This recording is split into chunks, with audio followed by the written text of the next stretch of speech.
Riding Home. Another edition. Another edition of Riding Home. Doesn't have to be, I was the one introing it. Oh, so sorry, go ahead. It could be the way I wanted it to be. Okay. We're talking about Georgia quarterbacks. Which one fits the best with Mike Bobo? We know Gunnar Stockton has some ties to Bobo. This car thinks it's going to be Carson Beck. We think that. We think that. We don't know anything for sure. Well, we just learned this is getting recorded. I don't know when this is going out. This is getting recorded on Wednesday, but we learned on Tuesday that there is at minimum a little bit of a QB1 battle between Carson and Brock Vandegrift. So, which is not a shocker. It should be that, right? Yeah. Like, isn't it a mistake not to have him compete? Is it a mistake just to hand the key? Is it? I mean, it is a mistake to just hand the keys to Carson and say, okay, well, he's the guy now, right? Yeah. Carson will get better by having Brock at his heels, I think. Well, I want to see Brock Vandegrift improve this spring, whatever that metric is.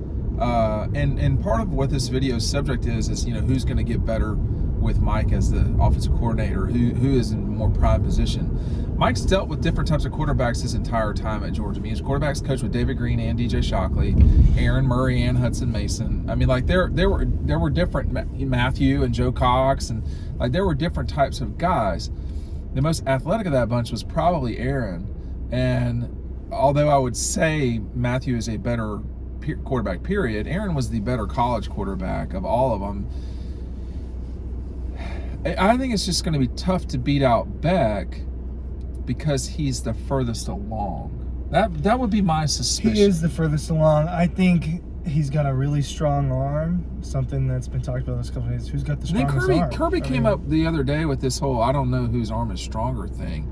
He might not be wrong about that because Vandegrift can really chunk it. Well, I've always thought that Vandegrift had the strongest arm in the room the last 2 years. I think what people are saying when they talk about Carson Beck's arm is not necessarily they can throw it through a wall, but that he is a gifted thrower. That's what there is precision. Precision. Yeah, there's precision and zip on his throws. I think it's something that people finally got to see a little bit when he got into the games this year. The Vanderbilt game specifically is a game where there were 2 or 3 throws where it was a head turner for me. The throws that he made, the touchdown to Dylan Bell, got taken away. Yeah. There was another throw downfield where I was like, wow, if he can make those types of throws consistently, this is a top 2 or 3 round NFL draft pick in a couple of years. I want to, first of all, make sure you're signing up for the newsletter. It's right down below. We can only talk about so many subjects on these videos. They're limited. The site is consistently growing and filled with content. What I did want to say was it almost seems like there's never any second round quarterbacks anymore. That if you're a decent quarterback, they're going to shove you in the first 32. So I don't know what the future holds for Carson. Jalen Hurts is a recent one. Well, Jalen Hurts is a good example of me being incorrect about a quarterback, but yeah, me too, man. I'll tell you this right now, that I was unaware that the Eagles would change the way that they ran an offense. If they were trying to if they were going to put Jalen Hurts in a traditional offense, it wouldn't work effectively, and that dovetails into our conversation here. Is there one style, quarterback? Does it matter? See that as the question gets asked, I think the answer is no. It doesn't matter that much because what did we see the last 3 years? What did Todd Monken have to deal with? Different types of quarterbacks, and the offense changed based. The offense, the playbook was not the same exact thing when you had Stetson there and when you had JT in there. It was different. They were different play calls. Stetson's legs, Stetson's strengths and weaknesses were worked with. And you got to do that with every quarterback. No question. Here's the question, though, at the end of the day, as it relates to a lot of this stuff. Whereas Stetson bought time with his legs often, will it be that Carson Beck I'm just going to talk about Carson for a second because no question that Vandegrift and Gunnar Stockton can both buy time with their legs. I've seen that. We've both seen that. I wonder if, Beck won't have to buy time with his legs as often. Buy time is the wrong way to put that, isn't it? Well, he hurt people with his legs. Yeah, Stetson.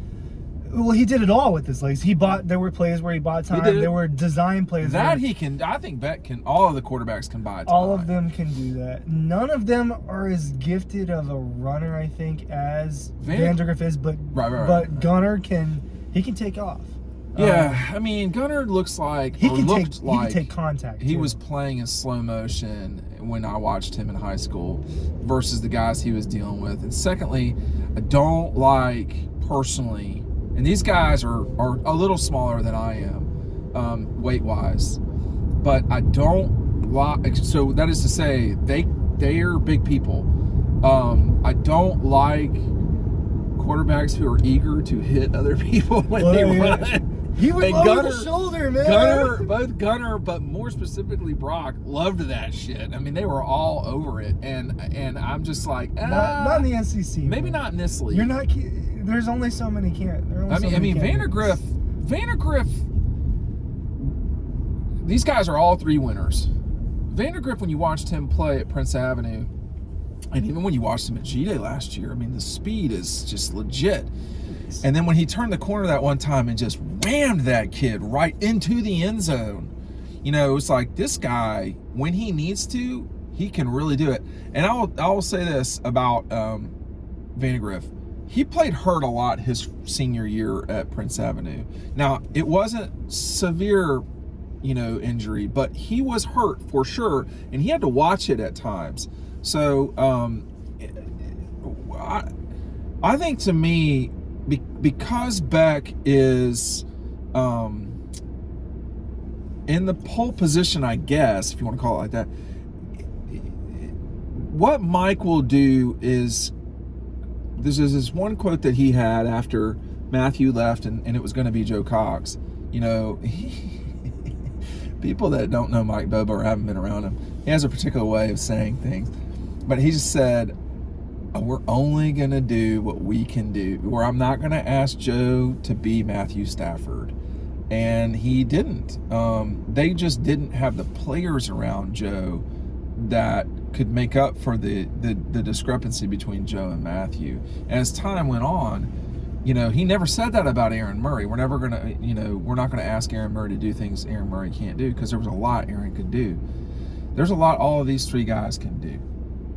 And Mike was around. Mike's old enough to remember quarterback fights between, Aaron Murray, Zach Mettenberger, who both played in the NFL, back in the day. And Logan Gray was in there too. So a quarterback fight is not something new for Mike Bobo's time at Georgia. The pinnacle fight, everybody assumed it would be Matthew Stafford, but at first it was not, was the four-way fight in 2006. That was a weird deal with Blake Barnes and Joe and Matthew and Joe Tarasinski. That was, and Matthew didn't get it at first. It took him some time. It took him 10 games, but he eventually got it. They don't have 10 games to get it now. And they have older quarterbacks too. I'll stop after this. Kirby said, I want, what would you like in a quarterback? Kirby goes, I want one that's already started a year. Well, that's you don't get that this time. You don't get that. You don't. They, I don't know how hard they maybe looked at some of the transfer portal quarterbacks, or if any of them were. I guess not really that hard. But that was the only way that you were going to get that specific thing. There were some good ones on the market too, but these guys don't have experience being on the field, but they have experience being there and in practice. I don't think you just don't have a guy that's managed the situation in the actual games that matter. That's the only difference. We just don't know. We don't know how Carson Beck is going to act in the fourth quarter when against the Gators or whoever. How is Carson Beck handled being in Columbia, Missouri? You know what I mean? In that situation, how does? Because we don't know. Stetson didn't handle it so hot in the first half. No, so it's. Oh, we got. Okay. We got blue lights. Okay. Now I see what's happening up here. But as far as the oh, there's two cops. Oh, he's got that? It's a party. Oh no, that car is abandoned. There was a little piece of paper on the don't tell me, bro. Why Why did the cop feel the need to turn his lights on to parallel park? Well, I in the patrolman's defense in that case, that Protecting car himself. should not just be there like that. A. B, yes. I mean, although that was probably the safest traffic stop I've ever seen because the It wasn't officer got out on the right-hand side by the sidewalk. and the car was already stopped. I would still, there was no one in the car. There was no one in the car. I would totally put my blue lights on in that scenario. I'd put my blue lights on constantly. Siren wailing? No sirens. Just trying to make Sirens a are scene. for emergencies, really. I think this group, you know, G-Day will be fun to me. This will be the most fun G-Day in a few years, I think, because G-Day will be fun. there's a quarterback battle, right? I mean, There's definitely a quarterback people battle. want to come look and watch the quarterbacks. At the end of the day, quarterbacks, it's the guy with the ball in his hands. It's the guy who gets attention. It's the one guy who's constantly getting asked questions. Well, as Americans, we have a quarterback fixation. We love quarterbacks. And it makes sense. It's not something that's necessarily wrong or anything like that, but there is a competition. Whether it's a competition that's going to be steep for one of them, I don't know. I don't know how close they are to each other. Which quarterback do you think, at their best, probably gives Georgia the best chance to win? If they just are reaching their ceilings, is it Vandegrift? So, of the three, I would say maybe Stockton, just because you can do different things. And I think Gunner has a very good understanding of how to play quarterback. He's got an it factor too. The Gunner, there's something about Yeah, him. maybe. But You know how there's certain quarterbacks where you're just like, yeah, he's got something. yeah, Like, Matthew Stafford. I mean, Well, he had I a remember cannon. that very well. He had a It was cannon. not exclusively his arm. I mean, I had photo shoots with those four guys before the season. It was in the spring. And we were not allowed to do individual images. They did not want just Matthew on the cover of Dog Post or the Athens Banner Herald or Atlanta or whoever. It was like they did multiple photo sessions in one day. It was in May, I feel like. And, you know, Georgia did not want Matthew to be on the cover because it was just assumed that Matthew was going to be the guy. And in that time, I could tell that Matthew was very comfortable being the lead person, even though he was 17 years old or whatever it was at the time. And Matthew came up early. Matthew, you know, that was a journey for him. But you could see at the time that he was very comfortable being the guy in a way that the other three guys maybe were not as comfortable because they knew Matthew's situation. Gunner Stockton, to me, and this is not an indictment of the other two guys. I think the other two guys know how to play quarterback too. But there is a particular thing about Gunner Stockton, who I do not think will start this year. Let me just say that. I think he will eventually start. I think he eventually will start. But I think the thing with Gunner that, and I do not know Gunner Stockton anyway. I've actually never talked to Gunner Stockton. I can't say that about Vandegrift and Carson. But Gunner Stockton, in watching him play, seems very comfortable being a quarterback. At first I thought it's because he's up here with mountain people and he's good with it. He can play in slow motion, it doesn't matter. But then they played Jefferson and nothing seemed to bother him really. So I don't know. I mean, I think he's very comfortable. I think Carson if Carson were just trying to come in right now, it might not work because he doesn't have a dominating personality in the way. He's more mild-mannered or quiet. I don't know what the term is. Vandegrift's got a lot of energy, like a lot of when you watch him play, I guess you could say. So there's a lot. They're different quarterbacks. They're different quarterbacks. They're all different. And I don't know. You know, Mike is going to pick the person that gives them the best chance to win, and that might not be the person with the best physical total tools. It will be the person who plays quarterback best and who can, sort of lead the team, if you want to call it. That's what you saw in the last 2 years with Stetson Bennett. I mean, he was the best Carson Beck has That's more a quarterback. physical tools in terms of playing quarterback than Stetson Bennett for sure. He's 6'4", 6'5", He's tall. with a big arm. He's tall. Carson is a very calm quarterback. He is. From the three of them, I've always thought that he's kind of the calmest in the pocket. As far as just kind of sitting He's there comfortable and in the he's pocket. comfortable. He's unbothered. And that's what I'm saying. He might not have to buy time with his leg. He might not. No, have to if he's scramble. back there zipping it, Like and just you don't boom, have boom, to. boom. You don't have to play the way other people play to win. You can choose to win in different ways. Auburn taught us that in 2010. Clemson in the middle times with their spread with Deshaun and then eventually Trevor. Alabama with their hard-nosing. People change. You don't have to be a particular way to win. Jalen Hurts in the NFL. So there's different ways to accomplish goals. G-Day will tell us a lot. I'm not going to act like this is not an important G-Day, because it is. This G-Day is important. Most G-Days are not. This one will be, though.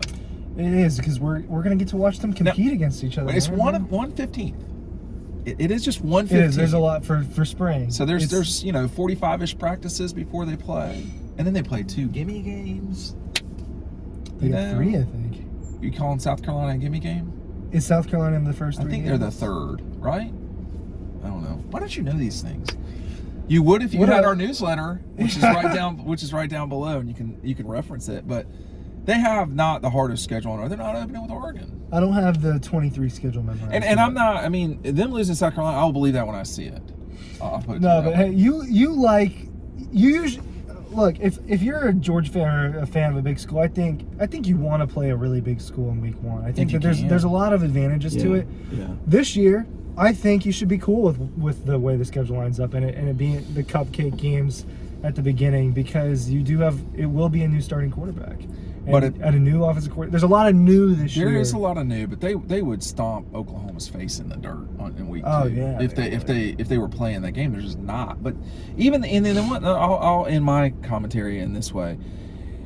As soon as you play the big opener, it immediately doesn't matter as soon as you walk off the field. And now that can change as the season goes on, but it's really a great way to play sort of Georgia, Florida in September or October, in August, when you're playing Clemson to open, or you're playing, in theory, Oregon to open. But it is a big game to start the season. It's half and half. I mean, there's value in that. There's value in that for sure. And I think that, you're not going to see that now. And now in 24, opening with Clemson will have a different meaning, because the loser of that game is not at all out of things. Now you're starting to look much more like college basketball than you did. It'll be different with the playoff. It will definitely be different. Yeah, no, I haven't thought about that. How those games won't be terminal the way that they used to be. Not even close to terminal. Not even close. Thanks for watching. We'll see you on the website.